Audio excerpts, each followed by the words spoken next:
Alright, like, click, subscribe, do all that. You already know what time it is. It's Netflix time. This movie's called Irul.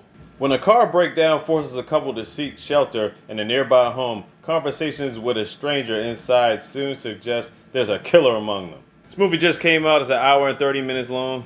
It's an Indian-Malaysian psychological thriller. You know I love those psychological thrillers. Spoiler alert, let's get it. So here we have Alex waking up from a nightmare. He goes for his morning bike ride, then he gets all cleaned up. He's getting all dressed up to meet somebody in a coffee shop. But before he does that, he stops by the library. And this guy comes by and asks him to sign his autograph on his book. Alright, so this is where the title of the movie comes from. He's actually a writer, an author, and he wrote this book called Irul, which probably stands for darkness or something like that. After he does that, this girl named Angie comes in and walks through the door. She's the girl he's supposed to be meeting for coffee. So they both sit down and enjoy a nice little coffee spot. But Angie's phone keeps ringing off the hook. Oh yeah, by the way, her profession is that she's a lawyer. She actually helped Alex out in a case one time before, but they don't really go into details. So people are basically just ringing her phone off the hook. So Alex just gets fed up and left. I'm like, damn, you could have just waited for her to finish her conversation. Later on that night, they talking again. He reassures her he's not mad at her, and they plan to get away for the weekend. But he makes her promise not to bring the phone on a trip, and he says he won't bring his. Fuck out here, you mean to tell me they're gonna go somewhere, it's a surprise, it's out in the woods,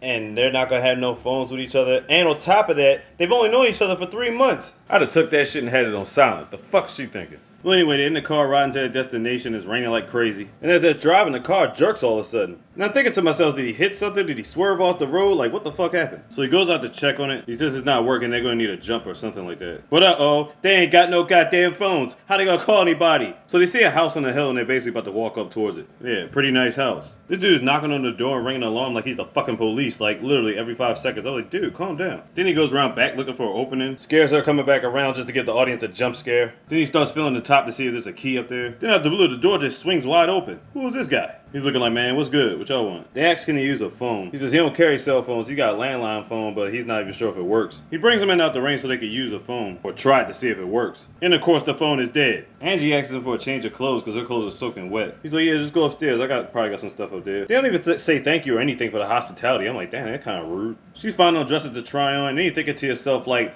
why does he have dresses? Well, apparently they were his mom's dresses who died a while ago or whatever. But why is she just happened to fit her? Like, it was perfect size, right? Well, anyway, she makes her way back down, and they get to know each other. This guy named Uni, he finds out that Alex is a writer, and he wrote the book called Irul. And it just so happens, he has a copy of the book, and he's read the whole thing. Alright, now here comes the plot. Alright, so they don't really get too deep into it, but the book is about a serial killer who killed 6 women. Alex is saying the reason for it was because it was done out of vengeance. Uni believes it was for a different reason. He thinks it's out of curiosity or inquisitiveness or something like that. And they have a whole round table discussing the ethics of his book. Angie believes it wasn't just random either because the victims were cut to death and they were shaved their heads bald. She believes there was some motive to be had somewhere. He wasn't just psycho to be psycho. But right in mid-conversation, the power goes out and they gotta light candles. So Alex suggests we go downstairs to the basement and trip the circuit breaker. And let me tell you, this downstairs area looks like it could have been a former bunker or shelter or something. Well, anyway, as they're getting closer, they both trip on the steps, and then we see a dead body just hanging on a rope. What in all of the above? Then all of a sudden we turn to Angie and we heard a shot go off. We're like, what the fuck is going on? She goes to the basement to find out Alex with a gun, and Uni laid out with a gash on his head. So the question is, what the fuck happened down there? Angie's trying to figure out what the fuck is going on. Alex is not even responding to her. He's just like digging through stuff. Alex then grabs a knife, he grabs some rope, comes back and ties Uni up. She's talking about trying to call the police, but again, there's no phone. Then Uni tells him the phone works, it was just disconnected.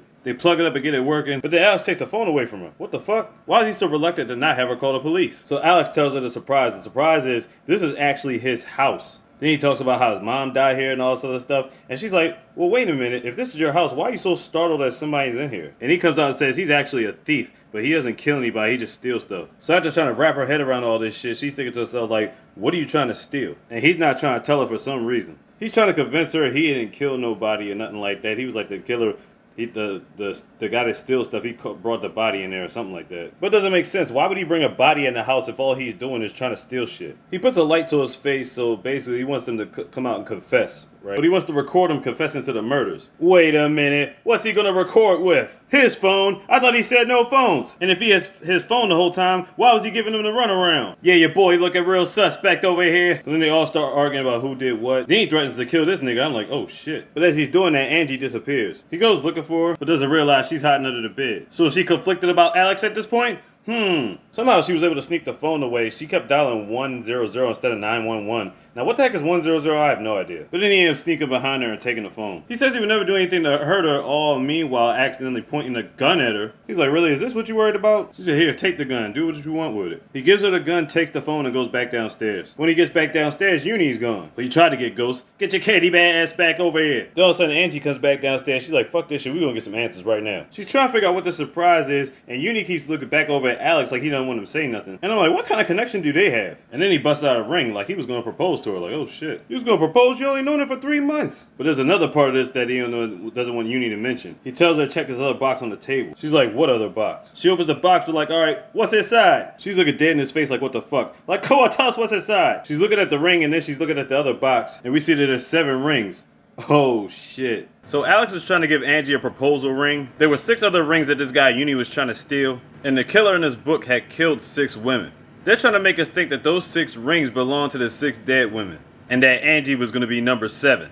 My only problem with that theory, they only found 1 woman in the basement. Where are the other 5? So now because Uni was trying to steal the 6 rings and Alex was going to give her a 7th ring, the question is who's really behind the murders? So then Alex tells his side of the story what happened in the basement. Where he said Uni pulled out a gun on him and shot twice. Where he said he was looking to dodge it to throw something at him. But then Uni's like, man, that story's bullshit. And Angie's like, no, that's bullshit because I only heard 1 shot. And besides, where'd you get the gas from? So then Uni tells his side about what happened in the basement. And Uni says when the light came on, he saw the body. He said Alex smacked him with a metal pipe once he turned around. But then Uni just thinks about something. And he tells Angie to get to the body before Alex does. See, this is Angie's first time actually seeing the body. She didn't get far enough the first time to see it. It's a girl cut up and battered up, shaved head, just like his character in the book. Her brain's all conflicted. She don't know what to do. Alex is like, no, it's not true. You gotta believe me. Uni gets in the way. Alex starts beating him up. Then all of a sudden, she's in a state of complete shock. So as she's walking away, they're still fighting. She's walking back up to the room so she can get the gun she actually left on the bed. Meanwhile, Alex done fucked up Uni. Angie comes back downstairs pointing the gun at Alex. He walks up to her and puts the gun down. Meanwhile, Uni's still messed up. He's still alive, still talking shit. Then all of a sudden, we get this slow motion scene with Alex dragging Uni with a gun on Angie's back. What the fuck? Then he's outside digging a grave for Uni over here. Then he just spazzing out in the rain looking at something. Then all of a sudden they're back in the house. Okay, I'm confused. How the hell did Angie get the gun back? I mean, come on. She wasn't going to shoot him before. She's not going to shoot him now. It's like, come on. Then she tried to put it to her own head. I'm like, oh shit. He stops her from doing that. She's trying to wrestle the gun out of her hand. But then what the fuck? She ends up shooting Alex in the stomach. And as he's bleeding out on the ground, she is still pointing the gun. Wait a minute. Whose hand is that next to her? What the fuck? Why the hell is Uni back? How is he free? I thought he was getting buried. What the hell happened in that scene?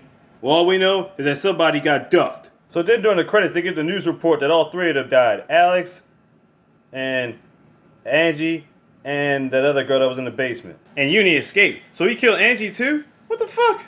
I got so many questions, specifically within the last 10 minutes of this movie. Well, anyway, Irul on Netflix. Check it out. Like, click, subscribe, do all that. You already know what time it is. Like DZ all DZ, Mr. Season get in. Ha ha ha ha ha. Big. Could have got this slogan.